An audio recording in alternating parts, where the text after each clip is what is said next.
Hai, Assalamualaikum semua. Okay, harap semua hari ini sihat sahaja. Okay, hari ini kita nak sambung belajar mengurus aktiviti harian ternakan ayam atau puyuh, iaitu amalan sanitasi, pemberian makanan, minuman, penjagaan kesihatan, memeriksa sureban dan merekod. Okey, pengurusan harian poultry ada 6. Kamu kena ingat ada 6. Yang pertama, amalan sanitasi. Sanitasi itu membersihkan. Okey. Yang kedua, pemberian makanan, pemberian minuman, penjagaan kesihatan, memeriksa sureban dan merekod. Okey. Tak apa, kita tengok satu-satu. Apa benda semua ni?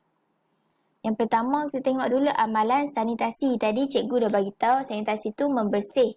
Okey, jadi aktiviti membersih, memastikan kawasan dan alatan yang digunakan daripada kotoran yang boleh menyebabkan penyakit kepada ternakan. Jadi bila mana kita dah guna barang, alat semua tu, kita kena bersihkan. Sebab kita nak elakkan daripada penyakit kepada ternakan. Tujuan dia apa? Tujuan dia untuk memperoleh hasil yang optimum melalui kualiti bakar yang baik, kecekapan pemberian makanan dan minuman, pengurusan kesihatan dan persekitaran selesa. Amalan bersih ni juga, kita nak pastikan ternakan kita tu tak stres. Yang mana boleh jejaskan produktiviti dan melemahkan daya tahan penyakit.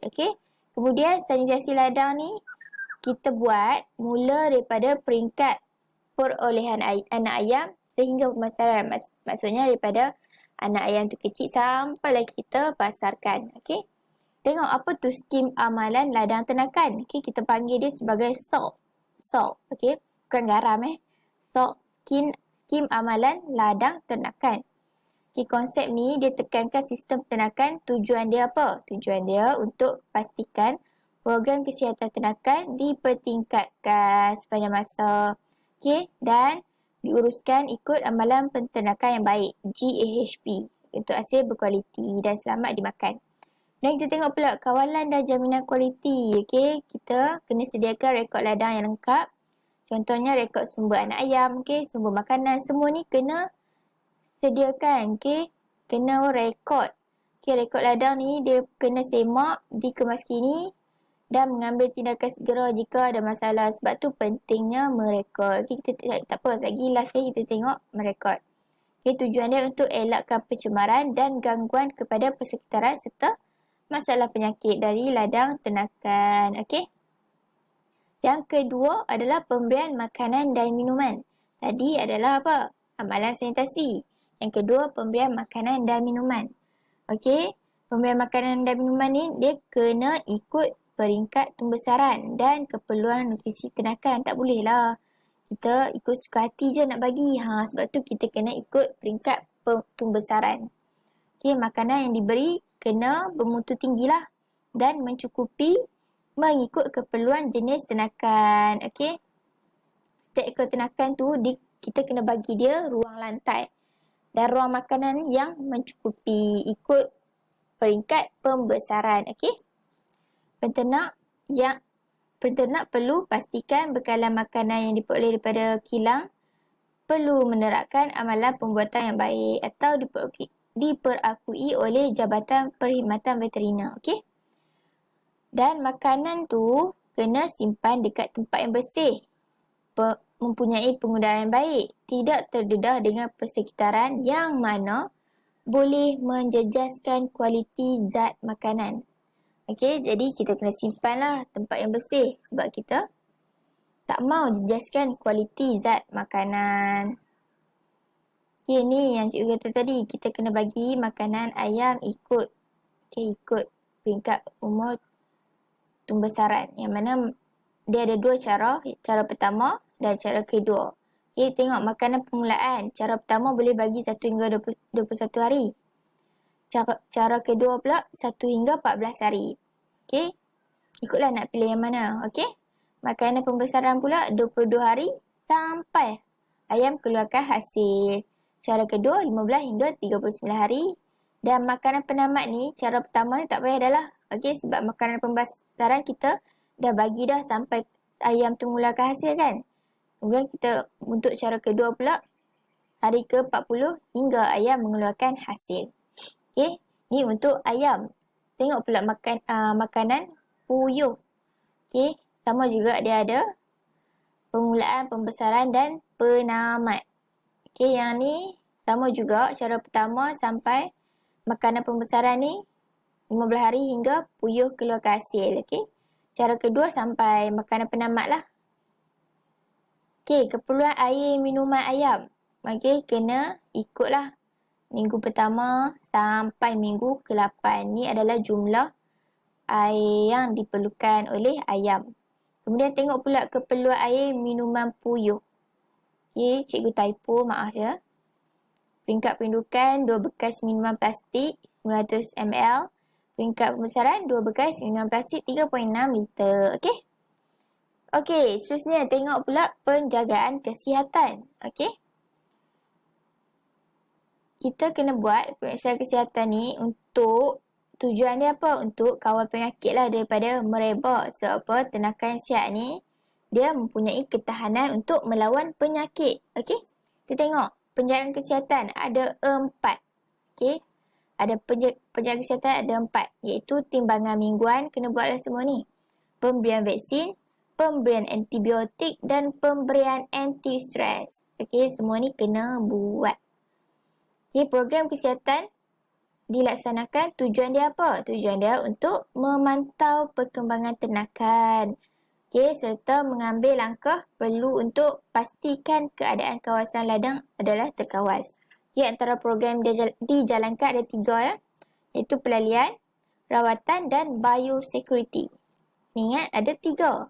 Pelalian, rawatan, biosecurity. Okey. Tengok pula apa tu penakaian. Penakaian ni cikgu dah ulang banyak kali juga. Penakaian ni kaedah pencegahan penyebaran penyakit di mana ternakan yang tunjukkan tanda-tanda macam sakit, pembesaran terjejas, pengeluaran rendah, berpenyakit dan cacat, kita kena asingkan daripada kumpulan tu untuk kita rawat. Jadi penakaian kita asingkan ternakan yang sakit, okey, daripada kumpulan dia. Okey, untuk kita apa? Untuk kita rawat. Kemudian pengurusan pengudaran. Ni kita dah masuk yang keempat ya.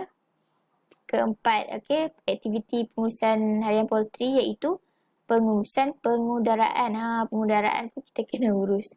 Okey, yang kita tengok memeriksa suhu reban. Okey. Pengurusan pengudaraan ni apa? Dia merujuk kepada kawalan pengudaraan dan kelembapan di dalam reban dan persekitaran luar reban.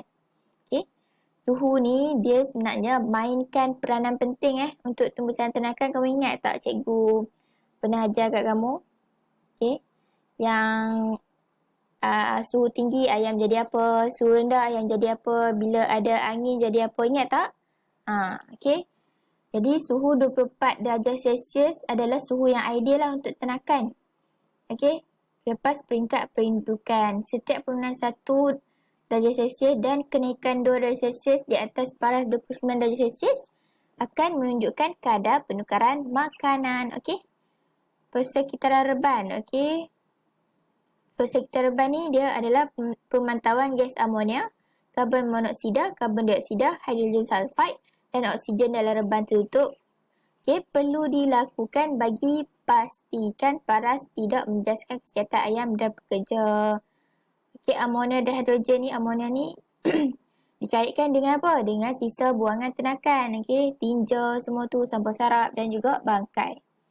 Okey, ini adalah suhu dalam reban. Okey, tengok kurang daripada 1 darjah Celsius. Apa yang jadi kat ayam tu? Akan jadinya penurunan berat badan. Okey, sebab tu suhu penting. Okey, dan suhu ideal tadi cikgu kata apa? Berapa?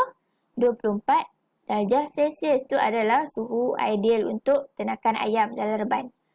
Dan kawalan suhu ayam. Okey.